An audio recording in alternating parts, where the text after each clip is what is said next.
Hello friends, welcome to Amit Sharma academy. NCERT series में class 8th का ये ज्योग्राफी वाला पार्ट है और 4 चैप्टर मैंने पहले से अपलोड किए हुए हैं। ये आज 5th चैप्टर देखेंगे और इससे पहले मैंने एनालिसिस भी कराया हुआ है कि टीआरई 4 में आपके लिए जो एनसीईआरटी वो कितना इंपॉर्टेंट है। और जितने भी टीआरई अभी तक एग्जाम हुए सभी मैंने बताया था कि एनसीईआरटी से क्वेश्चन पूछे जाते हैं और मैंने विथ प्रूफ आपको दिखाया भी था। इससे पहले वाले वीडियोज में मैंने आपको दिखाया क्लास 8th के और ज्योग्राफी के क्वेश्चन है वो कितने क्वेश्चन पूछे गए हैं जो भी टीआरई आपके हुए हैं। तो मैं आपको आज जो 5th चैप्टर कराने वाला हूँ,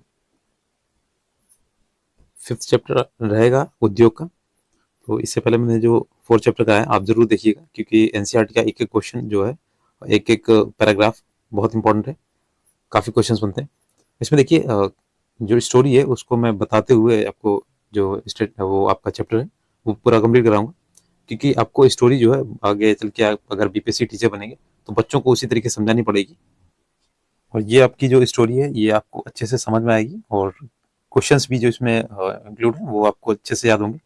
चलिए स्टार्ट करते हैं। देखिए यहाँ पे क्या आपने कभी ये विचार किया है कि लिखने की अब जो अभ्यास पुस्तिका है यानी आपकी वर्किंग बुक होती है जो आप इस्तेमाल लाते हैं वह निर्माण की लंबी प्रक्रिया के बाद आपके पास पहुंचती है। इसके जीवन की शुरुआत वृक्ष से होती है, इसे काटा जाता है और लुगदी मिल होती है, जो मिल्स होती हैं, बड़ी बड़ी फैक्ट्रियां होती हैं, तक ले जाया जाता है। वहां वृक्षों की लकड़ियों को संसाधित कर एवं काष्ठ लुगदी में परिवर्तित किया जाता है। काष्ठ लुगदी को रासायनिक द्रव में मिलाया जाता है और अंततः मशीनों के द्वारा कागज के रूप में परिवर्तित किया जाता है। ये कागज प्रेस में जाता है जहां रसायनों से निर्मित स्याही का इस्तेमाल पृष्ठों पर रेखाएं छापने में किया जाता है, जैसे आपने अखबार छपते हुए देखा हो। इसके उपरांत पृष्ठों को अभ्यास पुस्तिका के रूप में बांधकर व पैक करके बिक्री के लिए बाजार में भेज दिया जाता है। अंत में ये आपके हाथों में पहुंच जाती है। देखिए दूसरा जो इसका पार्ट है, द्वितीय क्रियाकलाप यानी विनिर्माण में कच्चे माल को लोगों के लिए अधिक मूल्य के उत्पादों के रूप में परिवर्तित किया जाता है, जैसा कि आपने देखा होगा लुगदी कागज के रूप में और कागज अभ्यास पुस्तिका के रूप में। ये विनिर्माण प्रक्रिया के 2 चरणों को प्रदर्शित करते हैं। देखिए उद्योग के बारे में इसमें पूरा डिटेल्स बताया गया। उद्योग का संबंध आर्थिक गतिविधि से है जो कि वस्तुओं के उत्पादन, खनिज के निष्कर्षण अथवा सेवाओं की व्यवस्था से संबंधित है। इस प्रकार लोहा और इस्पात उद्योग वस्तुओं के उत्पादन से संबंधित है। कोयला खनन उद्योग कोयले को धरती से निकालने से संबंधित है। आपको पता है कि जो कोयला है वो आपका अनवीनीकरण संसाधन है, मतलब इसे आप रिन्यूएबल नहीं कर सकते। याद रखिएगा लाखों वर्षों की जो इसमें प्रोसेस होती है तब कोयला तैयार होता है। तथा पर्यटन सेवा देने से संबंधित उद्योग है। जो आपका पर्यटन वो सेवा क्षेत्र है और सबसे बड़ा जो तृतीय क्षेत्र वही आपका सेवा क्षेत्र है। ठीक है, 3 तरह के होते हैं क्षेत्र, प्रथम, द्वितीय और तृतीय। ठीक है, प्रथम में आपका कृषि आ जाता है और आपका जो तृतीय है उसमें आपका सेवा क्षेत्र आता है, सबसे बड़ा होता है। ठीक है, जैसे कि उद्योगों का वर्गीकरण आगे आएगा, आपको सब समझाएंगे।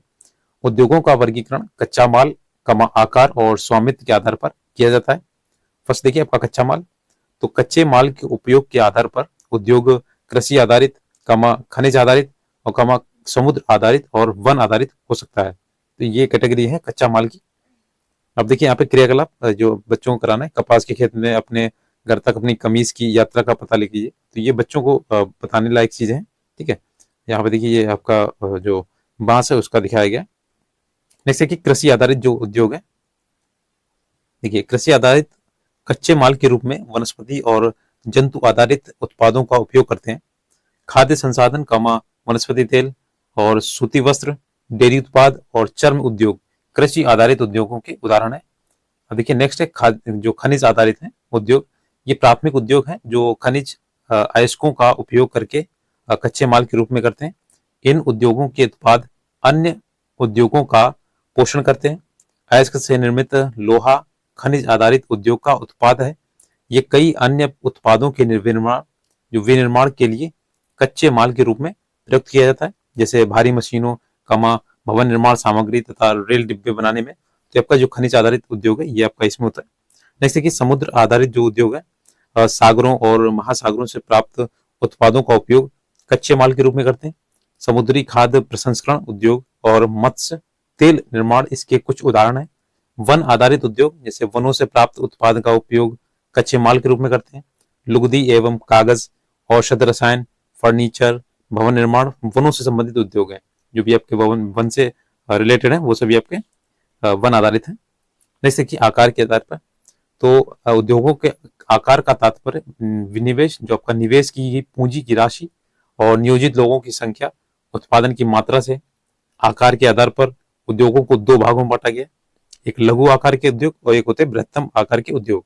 जैसे आपने देखा होगा कि किसान जो होते हैं दो प्रकार के होते हैं, एक होता सीमांत होता है, ठीक है, एक जो बृहत वाले होते हैं, जैसे लघु वाले बोलते हैं इसे। देखिए इसमें कुटीर या घरेलू उद्योग छोटे पैमाने के उद्योग हैं। इसमें दस्तकारों के द्वारा उत्पादों का निर्माण हाथ से होता है। इसमें टोकरी बुनाई, मिट्टी के बर्तन और अन्य हस्तनिर्मित जो वस्तुएं होती हैं कुटीर उद्योग के उदाहरण है।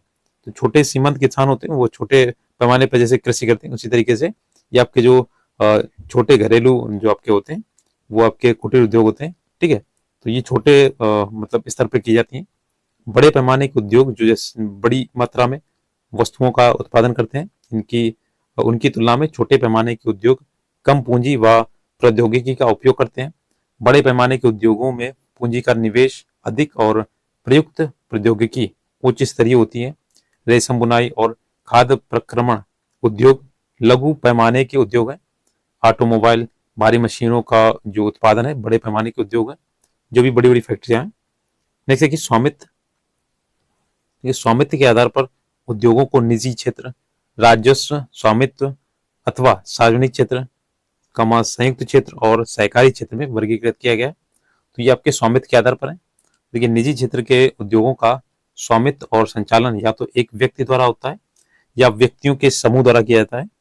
और सार्वजनिक क्षेत्र के उद्योगों का जो स्वामित्व है संचालन सरकार द्वारा करती है।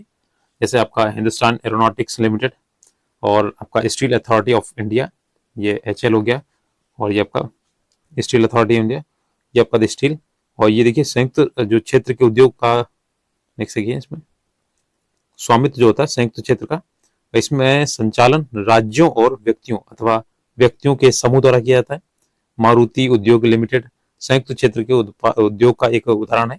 नेक्स्ट है सहकारी क्षेत्र जो उद्योग होते हैं, इसका स्वामित्व संचालन कच्चे माल के उत्पादों या पूर्तिकारों कामगारों अथवा दोनों द्वारा होता है। आनंद मिल्क यूनियन लिमिटेड है एवं सुधा डेयरी सहकारी उपक्रम के उत्तम उदाहरण है इसके। तो ये आप याद रखिएगा, इसमें आपके देखिए परिभाषा तो नहीं पूछेगा लेकिन आपको पूछेगा सहकारी क्षेत्र के जो उद्योग है वो कौन से हैं, ठीक है, इस तरीके से निजी क्षेत्र के कौन से हैं। जैसे कि उद्योगों की अवस्थिति को प्रभावित करने वाले कारक, वे कारक जो उद्योग की अवस्थिति को प्रभावित करते हैं कच्चे माल की उपलब्धता, भूमि, जल, श्रम, शक्ति, पूंजी, परिवहन और बाजार हैं। उद्योग उन्हीं स्थानों पर केंद्रित होते हैं जहां इनमें से कुछ या ये सभी कारक आसानी से उपलब्ध होते हैं। कभी कभार सरकार कम दाम पर विद्युत उपलब्धता, कम परिवहन लागत तथा अन्य अवसंरचना जैसे प्रोत्साहन प्रदान करती है ताकि पिछड़े क्षेत्रों में भी उद्योग स्थापित किए जा सके। औद्योगिकीकरण से प्रायः नगरों और शहरों का विकास एवं वृद्धि होती रही है। देखिए आपके ये जो इसके कारक हैं, कच्चा माल हो गया, विद्युत हो गया, भूमि, परिवहन, संचार, श्रम, पूंजी, बाजार और जल, ये सभी उद्योगों की अवस्थिति के कारक हैं। और देखिए यहाँ पे जो सुधार डेयरी बताएगी वो इसका डिटेल में दिखाया गया। नेक्स्ट देखिए औद्योगिकी तंत्र। औद्योगिकी तंत्र में निवेश, प्रक्रम और निर्गत शामिल है। निवेश में कच्चे जो आपके माल, श्रम और भूमि की लागत, जल की उपलब्धता, परिवहन, विद्युत और अन्य अवसंरचना शामिल है। प्रक्रम में कई तरह के क्रियाकलाप शामिल हैं जो कच्चे माल को परिष्कृत माल में परिवर्तित करते हैं। निर्गत अंतिम उत्पाद और इससे अर्जित आय। सूती वस्त्र उद्योग के संदर्भ में कपास, मानव श्रम, कारखाना और परिवहन लागत निवेश हो सकते हैं। प्रक्रमों में उटाई, कटाई, बुनाई, रंगाई और छपाई शामिल होती है। कमीज जिसे आप पहनते हैं वह उत्पादन है। जैसे कि औद्योगिक प्रदेश। औद्योगिक प्रदेश का विकास तब होता है जब कई तरह के उद्योग एक दूसरे के निकट स्थित होते हैं। वे अपनी निकटता के लाभ आपस में बांटते हैं। विश्व के प्रमुख औद्योगिक प्रदेश पूर्वोत्तर अमेरिका, पश्चिमी और मध्य यूरोप, पूर्वी यूरोप और पूर्वी एशिया। मुख्य औद्योगिक प्रदेश जो है आपके अधिकांश शीतोष्ण कटिबंधीय क्षेत्र, समुद्री पत्तनों के समीप और विशेष तौर पर कोयला क्षेत्रों के निकट स्थित होते हैं। देखिए शीतोष्ण कटिबंध आपने जो कटिबंध होते हैं 3-4 तरीके से जो भी होते हैं, मैंने आपके जो ज्योग्राफी का 6 चैप्टर है 6 क्लास का, उसमें मैंने अच्छे से समझाया है, आप जरूर देखें। ग्लोब में जो आपकी देशांतर और अक्षांश रेखाएं होती हैं वो बहुत ही अच्छे से आनी चाहिए आपको, क्योंकि कई बार क्वेश्चन पूछा आपका टीआरई में पूछा भी गया था, अक्षांशें कितनी होती हैं या देशांतर के, ऐसे क्वेश्चन था शायद। ठीक है, अक्षांशों की कुल संख्या कितनी है या देशांतर की पूछी गई थी, तो इसलिए पढ़ना जरूरी है। नेक्स्ट देखिए, ये आपका जो औद्योगिक प्रदेश है वो भी आपको वैसे बताया था डिटेल में। यहाँ पे देख लीजिए, जो आपका ब्लैक कलर का ये औद्योगिक क्षेत्र है, और ये आपका जो येलो कलर का है विश्व की औद्योगिक पट्टियां हैं यहाँ पे। ठीक है, जैसे कोयला क्षेत्र वगैरह। तो देखिए यहाँ पे ब्लैक कलर का दिया गया जो आपके अमेरिका में, उत्तरी अमेरिका में, और ये आपका यूरोप में, मध्य में और उत्तर में, इस तरीके से। नेक्स्ट देखिए, और ये आपके भारत में भी पाई जाती है। ठीक है, गंगा घाटी में। नेक्स्ट देखिए, भारत में अनेक औद्योगिक प्रदेश जैसे मुंबई पुणे समूह, बेंगलोर, तमिलनाडु प्रदेश, हुगली प्रदेश, अहमदाबाद बड़ोदरा प्रदेश, छोटा नागपुर औद्योगिक प्रदेश, विशाखापट्टनम, गुंटूर औद्योगिक प्रदेश, गुड़गांव दिल्ली मेरठ औद्योगिक प्रदेश, कोल्लम तिरुवनंतपुरम औद्योगिक प्रदेश। ठीक है, तो ये आपके कुछ प्रदेश हैं औद्योगिक। देखिए औद्योगिक विपदा, तो ये आपका थोड़ी सी एक दुर्घटना के बारे में बताया गया, तो आप इसे पढ़ लीजिए। देखिए, उद्योगों में दुर्घटना कामा विपदा मुख्य रूप से तकनीकी विफलता या संकट उत्पन्न करने वाले पदार्थों के बेतरतीब उपयोग के कारण घटित होती है। भोपाल में 3 दिसंबर 1984, इसलिए मैंने कहा पढ़ लीजिए। जो मिक थी मिथाइल आइसोसाइनाइड, ठीक है, ये इसके रिसाव की वजह से काफी लोगों की क्षतिपूर्ति हुई थी, बहुत से लोग मारे भी गए थे। तो 3 दिसंबर 1984 में हुई थी, और लगभग 0.30 यानी कि लगभग 30 का यहाँ पे 10 शतांश हो गया। ठीक है, 0.30 मतलब यानी कि आपका रात को 12:30 पे ये आपके घटना घटित हुई थी। अब तक की सबसे त्रासदीपूर्ण औद्योगिक घटना थी। ये एक प्रौद्योगिकी दुर्घटना थी जिसमें यूनियन कार्बाइड के कीटनाशी कारखानों से हाइड्रोजन साइनाइड तथा प्रतिक्रियाशील उत्पादों के साथ साथ अत्यंत विषैली जो गैस है आपकी मिथाइल आइसोसाइनेट MIC। ठीक है, ये सबसे ज्यादा संख्या में जो थी आपके वॉल्यूम में, ये सबसे ज्यादा थी मिक जो आपकी थी, गैस का रिसाव हुआ। और 1989 में सरकारी सूचना के अनुसार 35,598 व्यक्तियों की मृत्यु हुई थी। हजारों लोगों जो बच गए थे वो आज भी एक या अधिक बीमारियों जैसे अंधापन, प्रतिरक्षा तंत्र विकृति, अंत्रशोध विकृति आदि से पीड़ित है। तो ये एक औद्योगिक विपदा है, तो इसलिए इंपॉर्टेंट था, मैंने बता दिया आपको। नेक्स्ट देखिए, और एक यूक्रेन में आपका एक घटना हुई थी। ठीक है, 1976 में शायद हुआ था, तो वो भी याद रखिएगा। देखिए 23 दिसंबर 2005 में चीन के गाओ काओ चोंगिंग में गैस कूप विस्फोट से 243 लोगों की मृत्यु हुई थी। 9,000 लोग दुर्घटनाग्रस्त हुए थे। इन स्थानों में 64,000 लोगों को विस्थापित किया गया था। कई लोग विस्फोट के बाद न भाग सकने के कारण मर गए। वे जो समय पर भाग गए उनकी आंखें, त्वचा और फेफड़े गैस से क्षतिग्रस्त हो गए थे। नेक्स्ट देखिए, जोखिम कम करने के उपाय क्या है। तो देखिए, घने बसे आवासीय क्षेत्रों को औद्योगिक क्षेत्र से अलग बहुत दूर रखा जाना चाहिए। यानी कि आपका जो औद्योगिक जो भी आपकी मशीनें हैं, मशीनरीज और जो बड़ी बड़ी कारखाने हैं वो ऐसे रिहायशी इलाकों से दूर रखने चाहिए।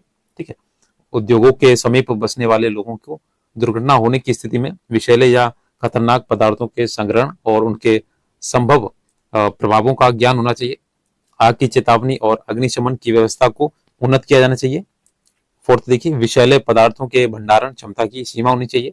और फिफ्थ है, उद्योगों में प्रदूषण नियंत्रण के उपाय को उन्नत किया जाना चाहिए।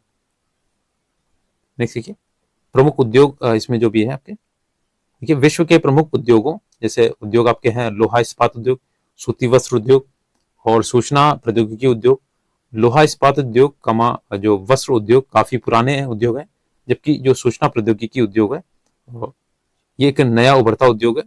वे देश जिसमें लोहा इस्पात उद्योग अवस्थित है जैसे जर्मनी, संयुक्त राज्य अमेरिका, चीन, जापान और रूस है। वस्त्र उद्योग भारत, हांगकांग, दक्षिण कोरिया, जापान, ताइवान में केंद्रित है। सूचना प्रौद्योगिकी उद्योग के मुख्य जो केंद्र है मध्यवर्ती कैलिफोर्निया के सिलिकॉन घाटी में है, और भारत के बेंगलुरु प्रदेश में। जो आपने IC देखा होगा, जो चिप्स होती हैं वो इसी सिलिकॉन घाटी से निकाली जाती है, और भारत में आपका ये बेंगलुरु जो प्रदेश है यहाँ से निकाली जाती है। जैसे कि लोहा इस्पात उद्योग जो है अन्य उद्योगों की तरह लोहा इस्पात उद्योग भी बहुत से निवेश हैं, प्रक्रम और निर्गत शामिल है। ये एक पोषक उद्योग है जिसके उत्पाद एवं अन्य उद्योगों के लिए कच्चे माल के रूप में प्रयुक्त होते हैं। उद्योग के लिए निवेश में श्रम, पूंजी, स्थान और अन्य अवसंरचना के साथ साथ लौह अयस्क, कोयला और चूना पत्थर कच्चे माल के रूप में सम्मिलित है। लौह अयस्क से इस्पात इस्पात निर्माण की प्रक्रिया में कई चरण शामिल हैं। कच्चे माल को झोंका भट्टी में रखा जाता है जहां ये प्रगलित होता है। इसके बाद ये परिशोधित होता है। प्राप्त उत्पाद इस्पात होता है जो आपका बचता है और जो अन्य उद्योगों में कच्चे माल के रूप में प्रयुक्त किया जा सकता है। इस्पात कड़ा होता है और इसे आसानी से काटा और आकार दिया जा सकता है अथवा इसे तार बनाया जा सकता है। एल्यूमिनियम, निकल और तांबा, आपने देखा वो स्टील होता है, वो इसी तरीके से बनाया था और इसमें आपके एल्यूमिनियम, निकल, तांबा इस तरीके से देखिए जैसी अन्य जो धातुओं को थोड़ी थोड़ी मात्रा में इस्पात में मिलाकर इसकी मिश्र धातु बनाई जाती है और मिश्र धातु इस्पात को असामान्य कठोरता, दृढ़ता, जंग प्रतिरोधक क्षमता प्रदान करती है। इस्पात प्रायः आधुनिक उद्योगों का मेरुदंड कहलाता है। लगभग सारी वस्तुएं जिनका हम लोग उपभोग करते हैं वो या तो लोहा है या इस्पात से बने अथवा इन धातुओं से निर्मित औजारों और मशीनों से बने। पोत, रेलगाड़ी, ट्रैक, ऑटो अधिकांशतः इस्पात से बने। यहाँ तक कि सेफ्टी पिन और सुइयां जिनका उपयोग आप करते हैं वो इस्पात से बनी है। इस्पात यानी स्टील से बोला गया इसका तात्पर्य। ये तेलकूप इस्पात से बना मशीनों से वेदित किए जाते हैं। इस्पात की पाइपलाइन से तेल परिवाहित किया जाता है। खनिजों का खनन इस्पात के उपकरणों से होता है। कृषि के यंत्र प्रायः इस्पात के बने होते हैं। विशाल भवनों का ढांचा इस्पात का बनाया जाता है। 1800 ईस्वी के पूर्व इस्पात उद्योग वहां स्थित थे जहां कच्चा माल, विद्युत आपूर्ति और बहता जल आसानी से उपलब्ध होते थे।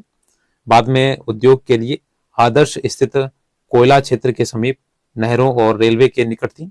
1950 के बाद लोहा और इस्पात उद्योग समुद्र पतन के निकट सपाट भूमि के विशाल क्षेत्रों में केंद्रित होने शुरू हुए थे। ऐसा इसलिए हुआ क्योंकि इस्पात निर्माण का कार्य इस समय तक बहुत विशाल हो गया और लौह अयस्क विदेशों से आयात करना पड़ा। भारत में जो इस्पात उद्योग कच्चा माल, सस्ते श्रमिक और परिवहन और बाजार यहाँ पे बाजार का लाभ लेते हुए विकसित हुए हैं। सभी महत्वपूर्ण जो इस्पात उत्पादक केंद्र जैसे आपका भिलाई, दुर्गापुर, बर्नपुर, जमशेदपुर, राउरकेला, बोकारो एक ही प्रदेश में स्थित है जो 4 राज्यों में फैला है। वे 4 राज्य जैसे आपका पश्चिम बंगाल, झारखंड, ओडिशा, छत्तीसगढ़। देखिए भद्रावती और विजयनगर कर्नाटक में और विशाखापत्तनम आपका आंध्र प्रदेश में, सलेम तमिलनाडु में अन्य महत्वपूर्ण इस्पात केंद्र हैं जो स्थानीय संसाधनों का उपयोग कर रहे हैं।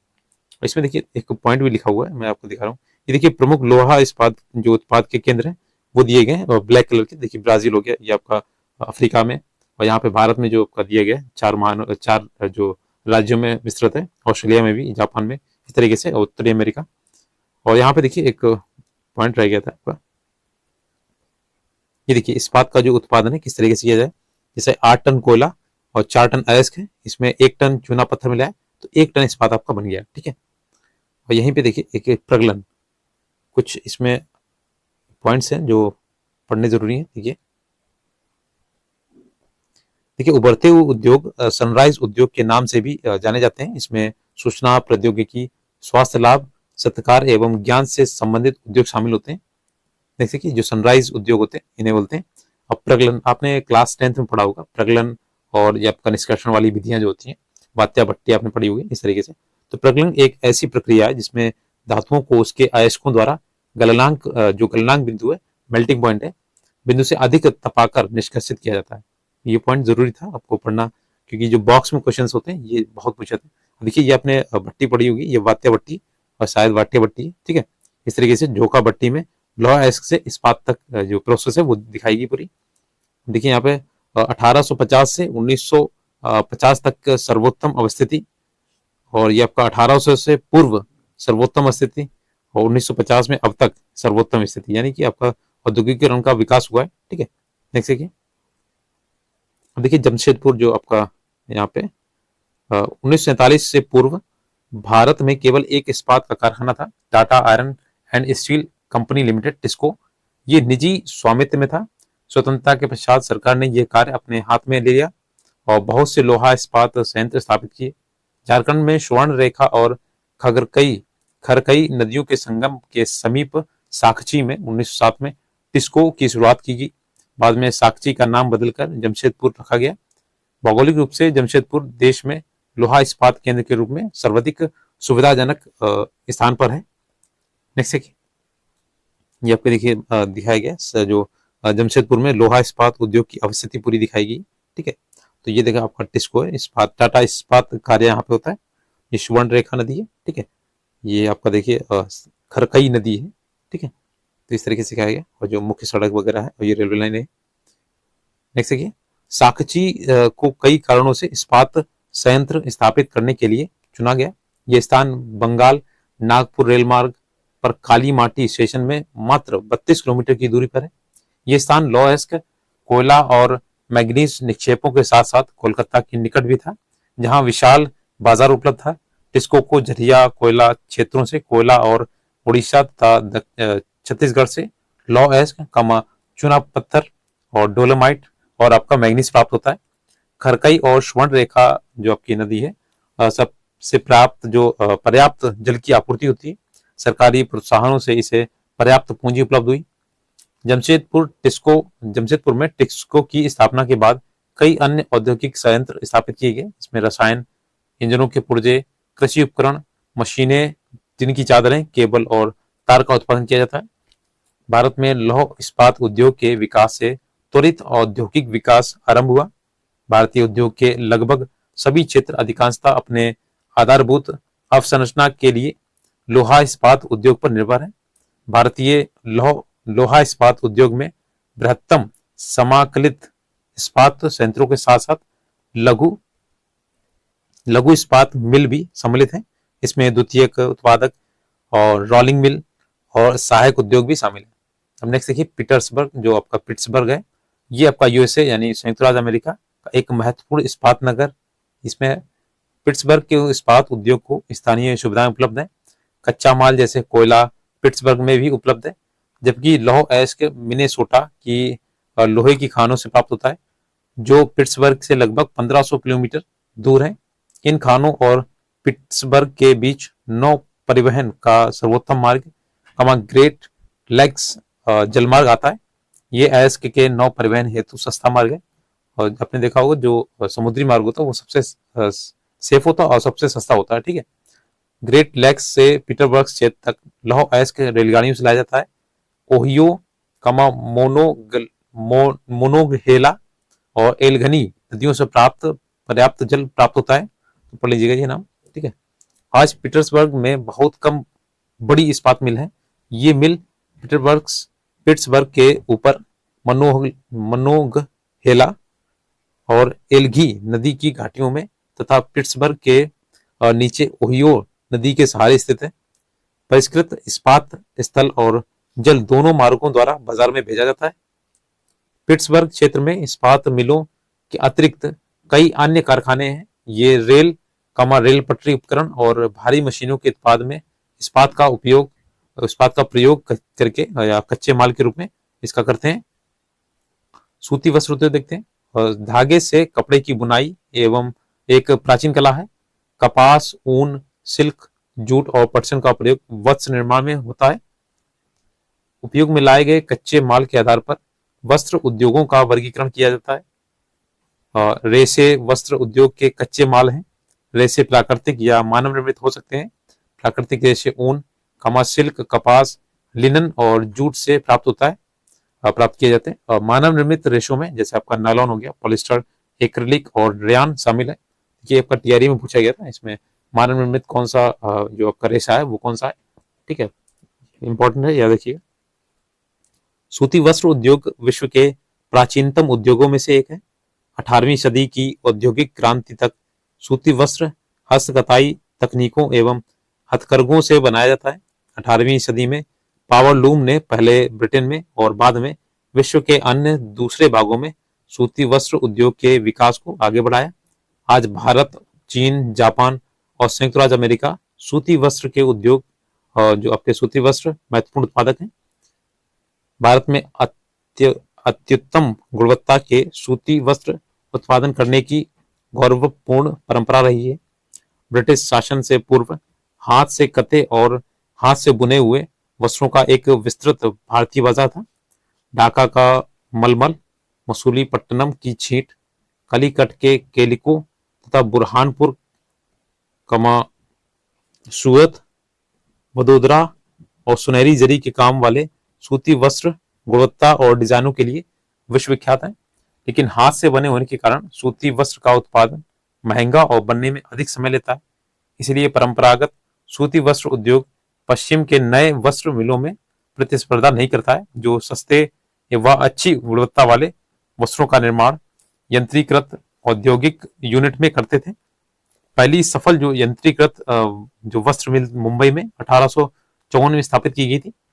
कोष्ण आर्द्र जलवायु, मशीनी आयात के लिए पत्तन, कच्चे माल की उपलब्धता और दक्ष श्रमिक इस प्रदेश में इस उद्योग के द्रुत फैलाव में सहायक रहा था। प्रारंभ में ये उद्योग महाराष्ट्र और गुजरात राज्य में अनुकूल आर्द्र जलवायु के कारण पनपा, लेकिन वर्तमान में आर्द्रता कृत्रिम रूप से उत्पन्न की जा सकती है और कच्ची कपास शुद्ध होती है एवं वस्त्र उत्पादन प्रक्रिया में इसका वजन कम नहीं होता। इसीलिए यह उद्योग भारत के विभिन्न भागों में फैल गया, जैसे कोयम्बटूर, कानपुर, चेन्नई, अहमदाबाद, मुंबई, कोलकाता, लुधियाना, पांडिचेरी, पानीपत कुछ अन्य महत्वपूर्ण केंद्र थे। देखिए यहाँ पे क्या आप जानते हैं, तो ये आपका बॉक्स में दिए गए। देश में जो प्रथम उद्योग वस्त्र उद्योग 1818 में कोलकाता के समीप फोर्ट ग्लेस्टर में स्थापित किया था, लेकिन कुछ समय बाद ये बंद हो गया था। देख सकिए यहाँ पे प्रथम जो प्रमुख सूती वस्त्र विनिर्माण प्रदेश है वो दिखाया गया आपको। ये देखिए यहाँ पे ब्राजील में, और ये आपका उत्तर अमेरिका में, ठीक है, और ये भारत में। इस तरीके से अभी आपको बताए थे नाम, ठीक है। और यहाँ पे देखिए शब्द जो आपका टेक्सटाइल है, ये लैटिन के टेक्सियरे से व्युत्पन्न किया गया, जिसका अर्थ होता है बुनना, ठीक है। तो पूछ सकता है, इसलिए याद रखिएगा।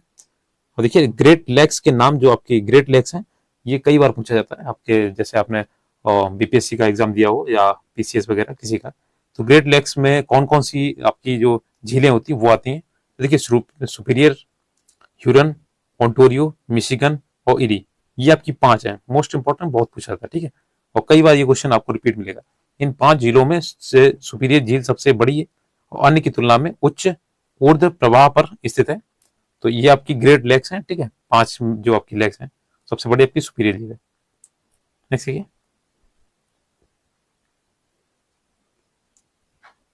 अगला देखिए अहमदाबाद, जो आपका इसमें सूती वस्त्र है।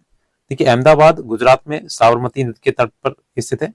1859 में पहली सूती मिल स्थापित हुई थी। ये यथाशीघ्र ही मुंबई के बाद भारत का दूसरा सबसे बड़ा वस्त्र निर्माता नगर बन गया था। और अहमदाबाद को प्रायः भारत का मैनचेस्टर बोला जाता है। मोस्ट इंपॉर्टेंट है, बहुत पूछा जाता है। अनुकूल अवस्थिति कारक अब अहमदाबाद में सूती वस्त्र उद्योग के विकास में सहायक थे। अहमदाबाद कपास उत्पन्न करने वाले क्षेत्र के बहुत निकट स्थित है। यहाँ कच्चा माल आसानी से उपलब्ध होता है। जलवायु कताई और बुनाई के लिए आदर्श है।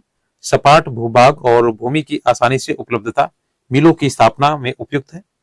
गुजरात और महाराष्ट्र राज्य की घनी आबादी उस उद्योग को कुशल और अर्धकुशल श्रमिक उपलब्ध कराते हैं। सुविकसित सड़कें और रेल मार्गों का जाल सूती वस्त्र को देश के विभिन्न भागों में आसानी से पहुंचाने में मदद करता है। इस तरह इसकी बाजार तक सरल पहुंच उपलब्ध है। नजदीक में मुंबई पत्तन इसे मशीनों का आयात करने और सूती वस्त्र के निर्यात की सुविधा प्रदान करता है। परंतु हाल के वर्षों में अहमदाबाद की सूती मिलों की कुछ समस्याएं हैं। बहुत से वस्त्र मिल बंद हो चुके हैं। देश में नए वस्त्र केंद्रों का विकास और अहमदाबाद की मिलों में मशीन प्रौद्योगिकी का नवीनीकरण न होना इसका प्रमुख कारण है। नेक्स्ट देखिए ओसाका, ये आपका जापान का एक महत्वपूर्ण वस्त्र निर्माण केंद्र है। ये जापान का मैनचेस्टर कहा जाता है, जैसे भारत का अहमदाबाद है, ठीक है। तो जापान का मैनचेस्टर ओसाका है और इसके नाम से जाना जाता है। ओसाका में सूती वस्त्र उद्योग का विकास कई भौगोलिक कारणों से हुआ है। ओसाका के चारों ओर विस्तृत मैदान सूती वस्त्र मिलों के विकास के लिए आसानी से भूमि की उपलब्धता सुनिश्चित करता है। कोष्ण आर्द्र जलवायु कताई व बुनाई के लिए बहुत ही उपयुक्त है। योडो नदी मिलों के लिए पर्याप्त जल उपलब्ध कराती है। श्रमिक आसानी से उपलब्ध है। पत्तन की अवस्थिति कच्चे कपास को आयात करने और वस्त्रों के निर्यात की सुविधा उपलब्ध कराती है। जो कि ओसाका का वस्त्र उद्योग पूर्णतया आयातित कच्चे माल के ऊपर निर्भर है। कपास मिस्र, भारत, चीन, यूएसए से आयात की जाती है। परिष्कृत उत्पाद अधिकांशतः निर्यात किया जाता है। उच्च गुणवत्ता और कम मूल्य की वजह से उसका एक अच्छा बाजार है। यद्यपि देश का यह एक महत्वपूर्ण उद्योग है, लेकिन हाल ही में ओसाका के सूती वस्त्र उद्योग का स्थान अन्य उद्योग जैसे लौह इस्पात, मशीनरी, जहाजरानी, ऑटोमोबाइल्स, विद्युतीय उपकरण और सीमेंट लेते जा रहे हैं। देखिए यहाँ पे कुछ भारतीय जो वस्त्र उद्योग के कुल उत्पादन का लगभग 1/3 हिस्सा आपका निर्यात किया जाता है। अगला देखिए इसमें, जबकि ये तो क्रियाकलाप दिया गया। ठीक है, विश्व के रूपरेखा मानचित्र पर उन स्थानों की चिन्हित कीजिए जो ओसाका सूती वस्त्र उद्योग को कच्चा माल प्रदान करते हैं। तो मैंने अभी आपको बताया था कौन कौन कच्चा माल देता है। नेक्स्ट देखिए, सूचना प्रौद्योगिकी के बारे में देखते हैं, जो अभी काफी लेटेस्ट है। ये कल्पना कीजिए यदि कंपनी कार्य दिन में 24 घंटे संचालित रहे और कितना कार्य संपादित किया जाता है। और संयुक्त राज्य अमेरिका और बेंगलुरु भारत की कुछ सॉफ्टवेयर कंपनियां ऐसा करने के लिए समझौता किया है। पूरे विश्व में इस तरह के शिफ्ट में काम करने के लिए कई रास्ते हैं। उदाहरण के तौर पर 2 सॉफ्टवेयर व्यवसायी कैलिफोर्निया की सिलिकॉन घाटी में डैनी और बेंगलुरु में स्मिता एक ही परियोजना पर कार्य कर रहे हैं। जब स्मिता बेंगलुरु में सोती है और डैनी कैलिफोर्निया में काम करता है, अपने कार्य दिन की समाप्ति पर वह कार्य की प्रगति का अद्यतन संदेश जो है स्मिता को भेजता है। कुछ घंटे पश्चात जब बेंगलुरु में स्मिता कार्य पर पहुंचती है तो वह पाती है कि एक संदेश उसकी प्रतीक्षा कर रहा है। वह सीधे तौर पर परियोजना के कार्य में जुड़ जाती है। अपने कार्य दिन की समाप्ति के बाद वह अपने कार्य के परिणाम पुनः कैलिफोर्निया भेजती है। इस प्रकार वे संवाद और कार्य साथ साथ करते हैं। ये इस प्रकार से है मानो दोनों सट्टे कार्यालयों में बैठे हुए हैं। ठीक है, तो इतना फर्क है क्योंकि वो आपके अपोजिट डायरेक्शन में, और वहां पे जैसे वहां पे दिन होता है तो यहाँ पे रात होती है, इस तरीके से। नेक्स्ट देखिए, सूचना प्रौद्योगिकी। और ये दिन रात वाला कॉन्सेप्ट मैंने क्लास 6 की जियोग्राफी में आपको अच्छे से समझाया है। ठीक है, और देशांतर का जो अंतर होता है। सूचना प्रौद्योगिकी उद्योग सूचना के संग्रहण, प्रक्रम और वितरण को व्यवहार में लाते हैं। वर्तमान में ये उद्योग भूमंडलीय हो गया है। प्रौद्योगिकी, राजनीति, सामाजिक आर्थिक परिवर्तन के कारण ऐसा हुआ है। मुख्य कारक जो इस उद्योग की अवस्थिति को निर्धारित करते हैं वह संसाधन उपलब्धता, लागत और अवसंरचना यानी बुनियादी ढांचा के हैं। सूचना प्रौद्योगिकी उद्योग के मुख्य नाभि क्षेत्र कैलिफोर्निया की सिलिकॉन घाटी और भारत के बेंगलुरु में है। बेंगलुरु दक्कन पठार पर अवस्थित है, जहां से इसका नाम सिलिकॉन पठार पड़ा है। ये शहर वर्ष भर मृदु जलवायु के लिए प्रसिद्ध है। सिलिकॉन घाटी संता क्लारा घाटी का एक भाग है जो उत्तर अमेरिका में रॉकी पर्वतमाला के निकट अवस्थित है। इस क्षेत्र की जलवायु शीतोष्ण है। यहाँ शायद ही कभी तापमान 0 डिग्री सेंटीग्रेड से नीचे जाता है। सिलिकॉन पठार, बेंगलुरु और सिलिकॉन घाटी कैलिफोर्निया की अवस्थिति लाभ को नीचे दिखाया गया है। इसमें आप इन दोनों शहरों के बीच समानताओं पर ध्यान दे सकते हैं। अभी दिखाएंगे इसमें आपको जो मैप में दिया गया। भारत के महानगरीय केंद्रों में अन्य उभरते सूचना प्रौद्योगिकी नाभि क्षेत्र हैं, जैसे मुंबई, नई दिल्ली, हैदराबाद, चेन्नई। अन्य स्थान जैसे गुड़गांव, पुणे, तिरुवनंतपुरम, कोच्चि और चंडीगढ़ सूचना प्रौद्योगिकी के देखिए आपके इसमें उद्योग के महत्वपूर्ण केंद्र हैं। बेंगलुरु के पास हमेशा विशिष्ट लाभ रहा है। इस शहर को मध्यम और उच्च प्रबंधन प्रतिभा बड़ी संख्या में उपलब्ध है। देखिए ये आपका चैप्टर तो कंप्लीट हो गया। इसमें देखिए जो आपके कुछ इंपॉर्टेंट है। देखिए उच्च प्रौद्योगिकी उद्योग आपस में क्यों जुड़े होते हैं। देखिए वे आसान पहुंच के लिए मुख्य सड़क, महानगर के नजदीक स्थित हो सकते हैं। फर्म ज्ञान के आदान प्रदान से लाभान्वित हो सकते हैं। सेवा और सुविधाओं जैसे कि सड़कें, कार पार्किंग और अवशिष्ट निपटान सक्षमता से व्यवस्थित किए जा सकते हैं। और ये देखिए स्मिता और उसका जो बताया था हमको, ठीक है, इस तरीके से वार्तालाप होता है। और ये भारत में है और एक आपका जो कैलिफोर्निया में, ठीक है, ये वार्तालाप है, कुछ नहीं। देखिए बेंगलोरी होना, ये आपका देखिए का तात्पर्य होता है बेंगलुरु शहर में अपनी नौकरी दूसरे के लिए छोड़ देना। कुछ वर्ष पहले संयुक्त राज्य अमेरिका से अनेक सूचना प्रौद्योगिकी नौकरी भारत जैसे देशों में ब्राह्य स्रोती हो गई थी, जहां कम वेतन पर उसी क्षमता का निपुण श्रमिक उपलब्ध था। अगला देखिए, यहाँ पे आपको देखिए यहाँ पे मैप नहीं दिए गए, ठीक है। और ये आपका देखिए चैप्टर कंप्लीट हो गया, और इसके जो क्वेश्चन आंसर्स हैं वो आपको एक प्लेलिस्ट मिलेगी, उसमें आपको क्लास 8th का ज्योग्राफी वन शॉट में आपको पूरे क्वेश्चन आंसर्स मिल जाएंगे, इसके जो भी मल्टीपल चॉइस क्वेश्चन है और आपके जो भी मैथ्स ऑफ फॉलोइंग सभी मिल जाएंगे। और ऐसी वीडियोस के लिए आप चैनल को सब्सक्राइब कर सकते हैं, मैं ऐसी वीडियोस लाता रहता हूँ, और इसकी प्लेलिस्ट आपको चैनल पे विजिट करेंगे आपको मिल जाएगी। बाकी पीडीएफ के लिए आप टेलीग्राम चैनल ज्वाइन कीजिएगा, बाकी बहुत सारी पीडीएफ मैंने अपलोड की हुई है, तो लिंक आपको डिस्क्रिप्शन बॉक्स में मिल जाएगा। और वीडियो देखने के लिए धन्यवाद।